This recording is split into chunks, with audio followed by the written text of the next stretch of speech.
예, 안녕하세요. 예, 김은철의 회사입니다. 소소한 생활경제 이야기, 예, 아주 생활 속에서 자꾸 하찮아 보일 수 있는 그런 얘기들을 좀 궁금해하는 것들을 뽑아서 제가 이야기를 하고 있고요.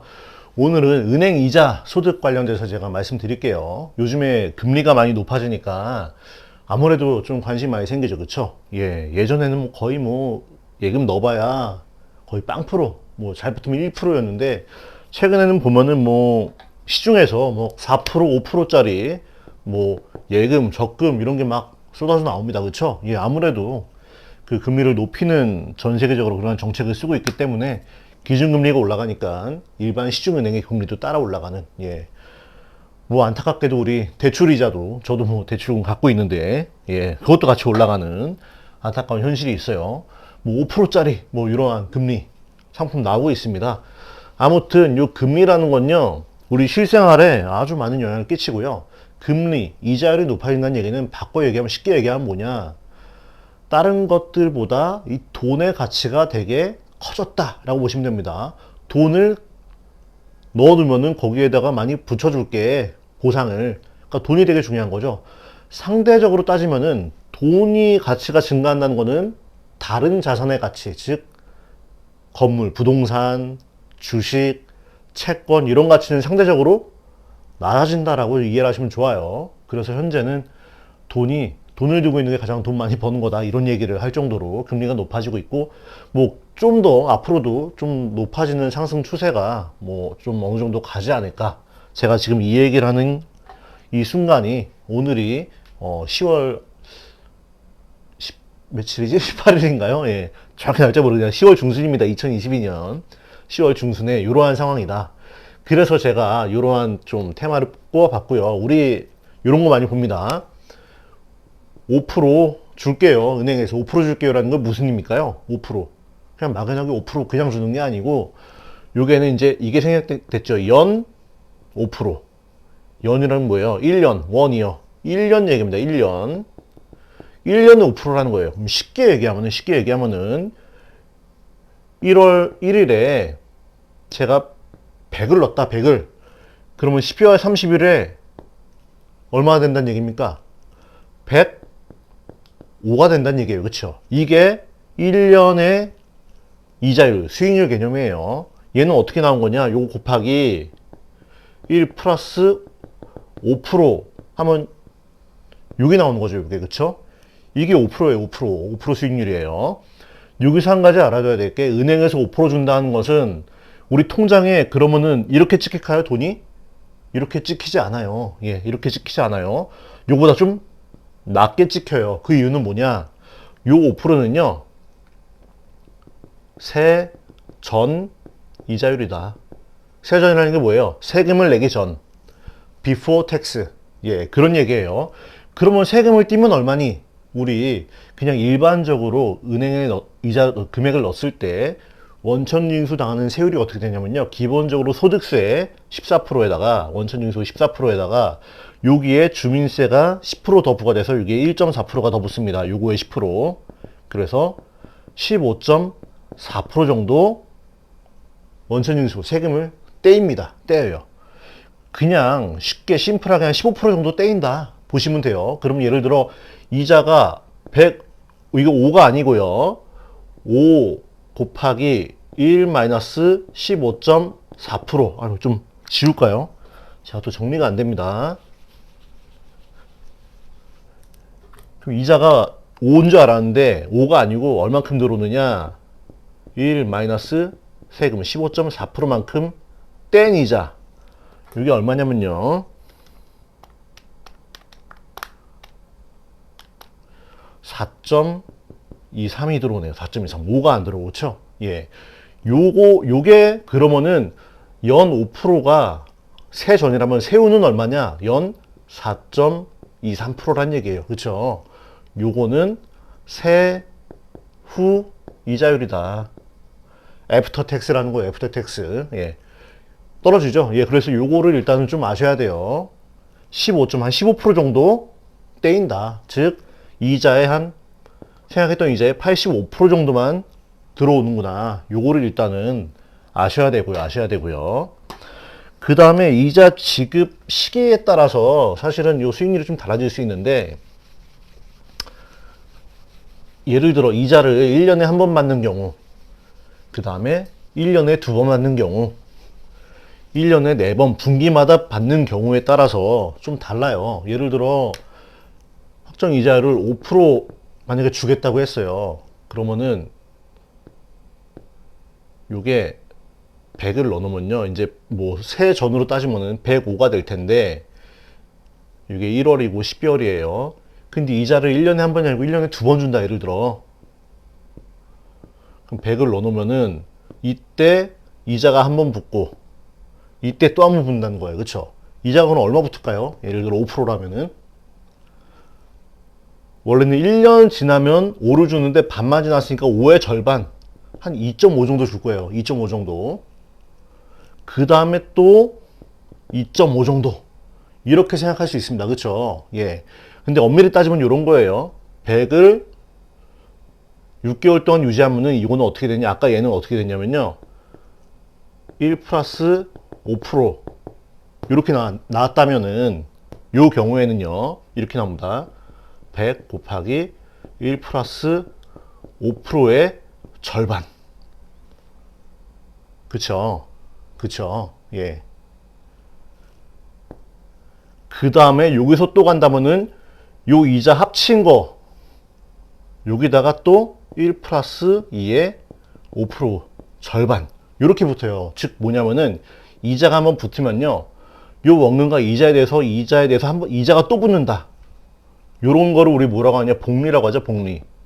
이자에 이자가 붙는다.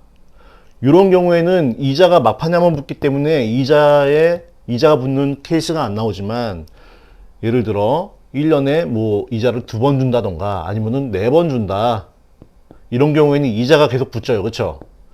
그럼 요 이자에 이자가 계속 붙는 거예요. 그래서 요런 거를 우리는 이제 복리의 뭐 마법이다, 이런 표현을 하죠. 그쵸? 이자에 이자가 붙는. 그래서 좀 더 이거보다는 더 많은 현금을 회수할 수 있다. 요런 게 복리예요. 복리. 이자에 이자가 붙는 거.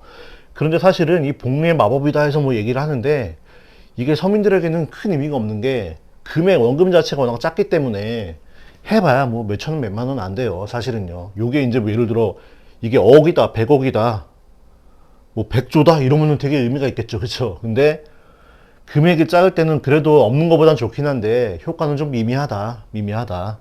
사실은 이 돈의 양이 중요한 거죠. 양이. 예. 요런 얘기고요. 그리고 우리 또 그냥 이렇게 예치해 놓고 이자 받는 게 아니고 적금 같은 거 얘기합니다. 적금. 적금이 뭐예요? 쌓는다는 거죠. 돈을 쌓는다는 개념이에요.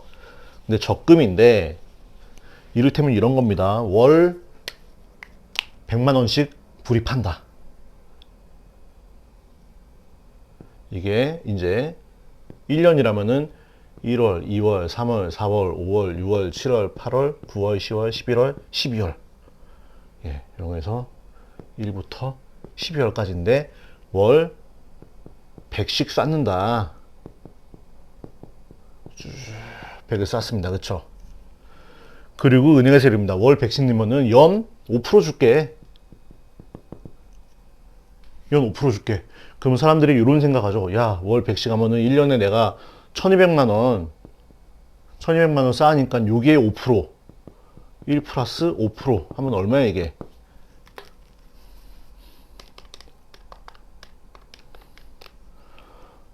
1260만 원. 이렇게 원금이 막판에 돈이 이렇게 되겠네. 이렇게 될까요, 이게? 이렇게 되려면요, 이 타이밍에 1200을 넣어야 돼요. 1200을. 그럼 이렇게 됩니다. 1년 뒤에. 근데 지금 그게 아니고 월마다 넣죠. 그러면은 따져보세요. 여기서 1년 뒤에 1260이 되는 건데, 이렇게 넣으면은 얘는요 1년치 이자 붙는 게 아니고 11개월치 이자 붙는 거예요. 그쵸? 얘는 10개월, 9개월, 8개월. 그러니까 이자가 1년치가 확 붙는 게 아니고, 이를테면 얘는 이렇게 붙습니다. 100을 넣으면요 100 곱하기 1 플러스 5%인데 요걸 12 나눈 거에서 11만큼만 붙는 거예요. 5%가 온전히 안 붙죠? 얘는요.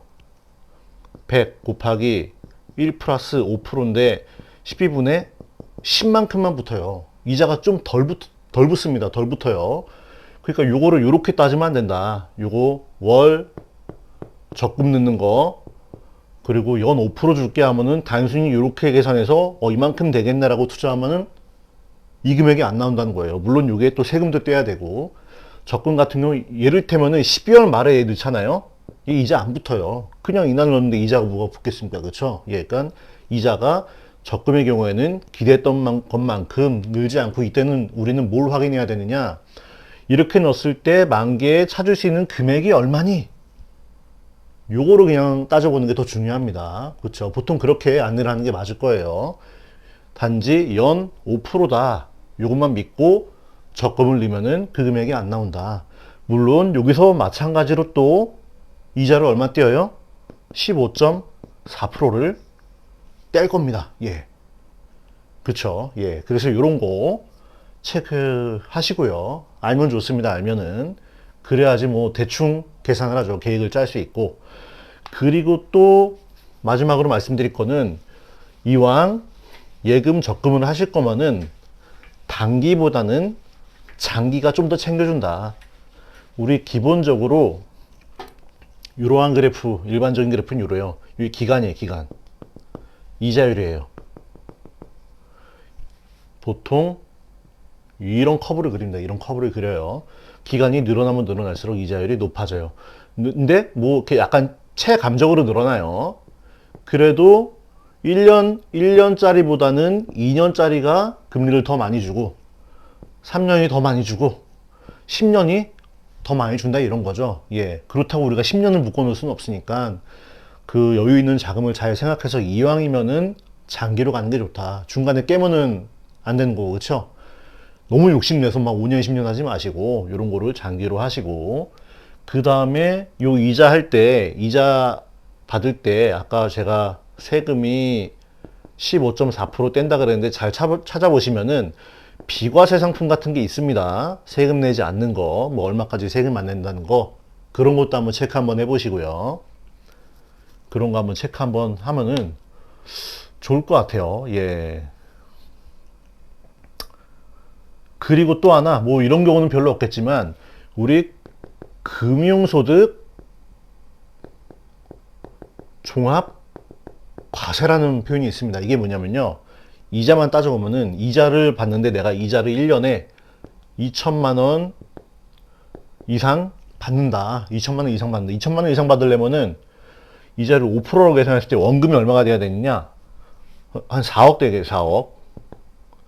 예, 4억 있었으면 좋겠습니다. 예, 그냥 넣어놓으면은 1년에 2천만 원 주고 물론 세금 떼면 좀 줄겠지만 아무튼 4억 이상 넣어서 1년에 이자 내지는 배당 합쳐서 2천만 원 이상 되면요. 이거는 종합과세, 즉 뭐예요? 그냥 15.4%가 아니고 이거 넘어가는 거에 대해서는 너가 벌어들이는 다른 소득과 합산, 종합해가지고 세율을 다시 매기겠다. 그러니까 세율이 더 높아질 수 있어요. 그렇죠? 20%, 30%막 갈 수 있습니다. 근데 뭐 요거는 이제 돈 많은 사람들의 얘기니까 이분들은 돈 많이 버시니까 가까운 회계사나 세무사 찾아가가지고 수수료 내고 상담 받으시고 예. 뭐 이 정도 있는데 뭐 몇십만 원 아까운 그런 거 아니잖아요. 그렇죠? 예, 상담 받으시고 예. 그래서 저는 이제 종합과세가 아닌 경우에 일반적으로 이제 이 정도 세율을 띄니까 요거 감안하셔라. 예. 요렇게 얘기하면서 오늘 은행 이자 소득 소소한 생활경제 이야기 강의를 마치도록 하겠습니다. 예, 다음에 또 보겠습니다.